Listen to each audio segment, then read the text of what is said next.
Okay, welcome back folks. We're going to have a look at the 50cc Leaf Cup today, and we're going to play it with Luigi because I've noticed that there is a Luigi Circuit coming up as one of the tracks later on.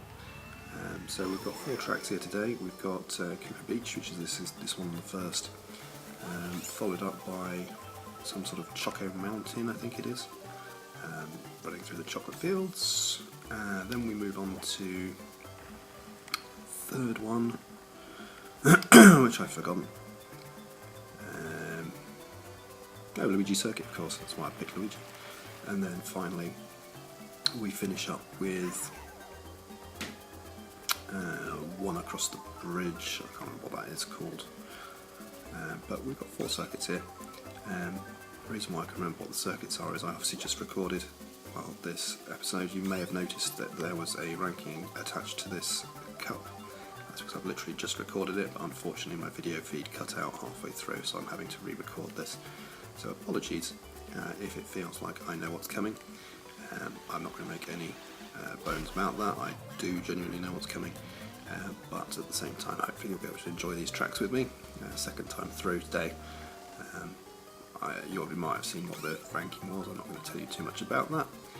We'll keep that in the back of our minds, but essentially we're going through this for the first time with you guys. Now, Koopa Beach, this is quite a good track if you've got a good acceleration. If you are not very good at staying afloat, so if you try and go over that water section, you need to make sure that you are going along the light blue water where you can't fall in. If you go along the dark blue, you've got a chance of falling in, and you'll need to have quick acceleration to recover. If you're okay at driving, then you can obviously drive with a slightly faster character. I've noticed that it's slightly better to follow the island in terms of speed, but obviously the trade-off is the items in the box, assuming you follow the right path. So you might want to follow the island. If you are trying to look for ultimate speed, so if you're doing a time trial perhaps you'd follow that, whereas if you're in a Grand Prix and you're in last place, then go across the water, make sure you get that item, and then it will help you catch up. So moving on to this second track, we're now on Choco Mountain, I think it's called. I really didn't like this track the last time I played it through. I really don't like it now. It's just it looks very dusty, which is fine, but there's just not much appeal about it really. The only real appeal is this really nice corner here. You can drift all the way around this corner. It just feels very satisfying. Oh dear.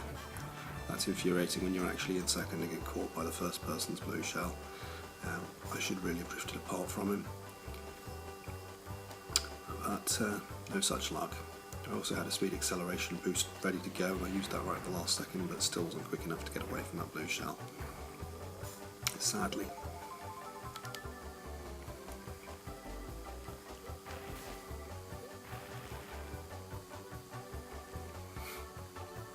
I talked last time about snaking. I haven't managed to get anywhere further with that yet.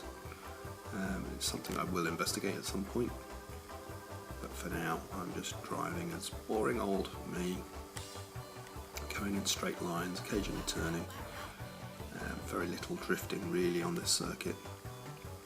The corners are not really sharp enough for drifting. At least to my way of drifting anyway. If you're able to drift on a straight, then so be it. I need some fairly sharp corners, turning into them quite heavily. So this one here, obviously, is a nice corner. In fact, I'm in running into trouble there. I'm going to be clipping too close to the edge.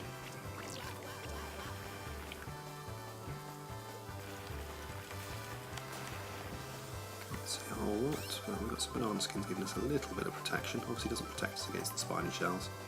And those red ones that bend in from the side are a little bit annoying. But still, ooh, what am I doing? That's what you get for looking. Oh, I'm going the wrong way. Wow, that's impressive.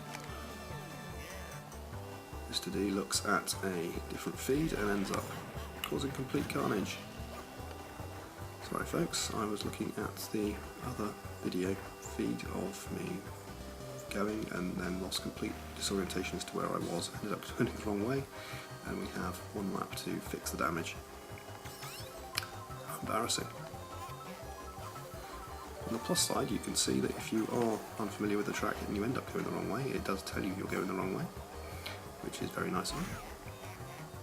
So then you can at least correct it. So if you do ever make that mistake and end up going the wrong way, then you've got a chance.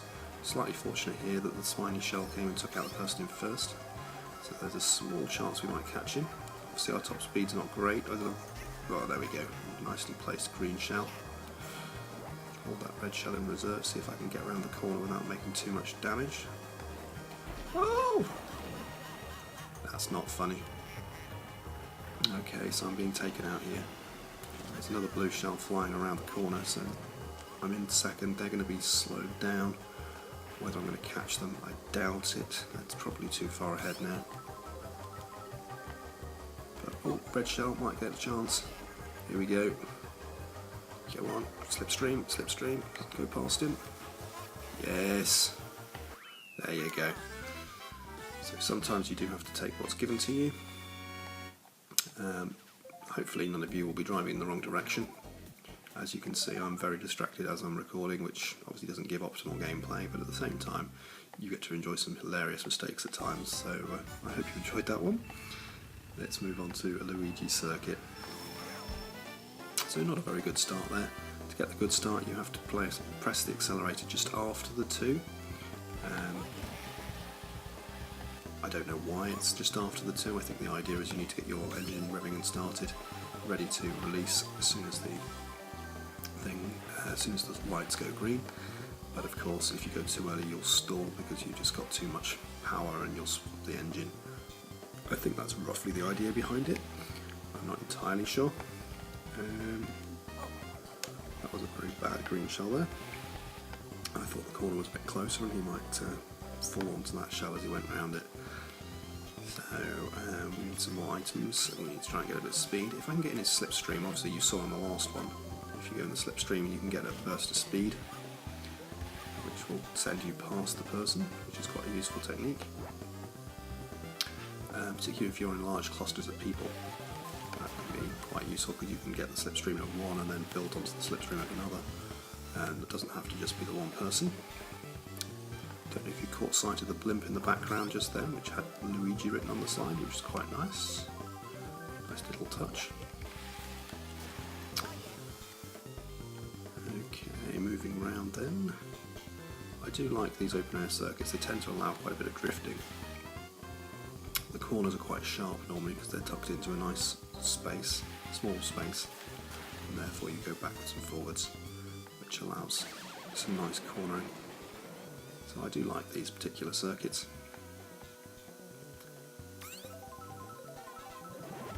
And they're reminiscent of the glory days. Now I should mention now that I haven't had much feedback on what people want me to do for my upload schedule. I had a couple of comments suggesting that we should carry on with these Mario Kart DS videos, so I'm glad you're enjoying those. Obviously the Mario Kart on the Switch is in the background for when we're done with these, or if people want some episodes in between, well, we can have a look at that, but you need to start telling me if you want some particular content. I don't mind making content which is in line with what you would like. Obviously I need to enjoy making it as well though, so stop requesting Fortnite if that's what you want. Unfortunately I don't enjoy first person shooters, as I've told you before.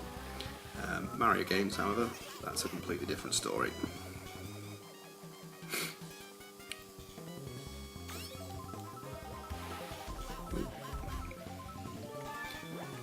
So in terms of channel growth, well, it's not massively peaked beyond the 50 subscribers at the minute. It doesn't matter, I'm not there to make money, but it would be nice to see it shared with anyone who would enjoy the content. There obviously are people out there who will enjoy Mario Kart videos, so if you know anyone else, do obviously let them know so they can get my content firsthand as well. But that's not really the point. I will continue making these videos whilst I enjoy making these videos. If I get positive interactions with you lot as a result, then that obviously means I've done something worthwhile, and that's why I'm making them. Right, onto this bridgy one. I do enjoy these circuits as well actually. When you've got driving down the middle of traffic that's just inspired from Nintendo World. Quite hilarious to think that you actually have a Grand Prix going on whilst there's normal traffic going on. Can you imagine this sort of thing in the middle of Monte Carlo? I really don't think so. But in the world of Nintendo, anything goes. It's just one of the reasons why they're so cool. So if you've got that sort of situation, I think all the traffic here is going in the same direction actually. But sometimes you get circuits where it's slightly different and you have 2 lanes of traffic, in which case you want to very much stay in the middle, because then you obviously can't be hit or surprised by oncoming traffic coming down the other lane. Here obviously if we're all going in the same direction you shouldn't ever be surprised and you're going to come up on these things quite slowly. But it's worth staying in the middle if you can, just to have an idea of, well, you've definitely got space then to get around any obstacles. I do also like the idea of having those floating question mark blocks which move around the track, because then you never quite know whether you're going to get them or not this particular lap. Gives you an added chance to get stuff. Most of the static ones, yeah, fair enough, you know where they are, but if they're floating around, that gives you an extra bonus, and you have to use a little bit of skill to actually drift onto one of them to make sure you get an extra item. So I like that idea. Question mark boxes which are not quite as predictable, always a good thing. It just adds an extra element of player skill rather than predictability to the game.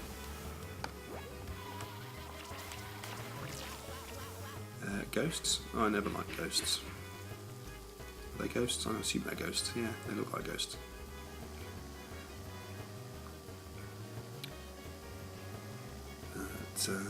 Yeah, that's a mean thing to do, make you so you can't see. Obviously it has less effect on the DS than it does on other consoles, because you can actually still follow the bottom screen and know you're roughly going in the right direction. On other consoles where you have no second screen to give you an extra tip, well, that's a bit more interesting. Anyhow, we've managed to get through those 4 tracks. We've got 40 out of 40 points, so I hope you've enjoyed that. This should then unlock another cup for us next time round. Now, it won't actually tell us that this time round because I unlocked it just a moment ago. There we go, rank 1st star. It's actually unlocked the Lightning Cup for us, so we'll be able to watch that next time round. So the next upload on Mario Kart will probably be, well, I'll try and keep these to Saturdays, but we'll see. Thank you very much. See you next time. If you enjoyed the content, then do subscribe.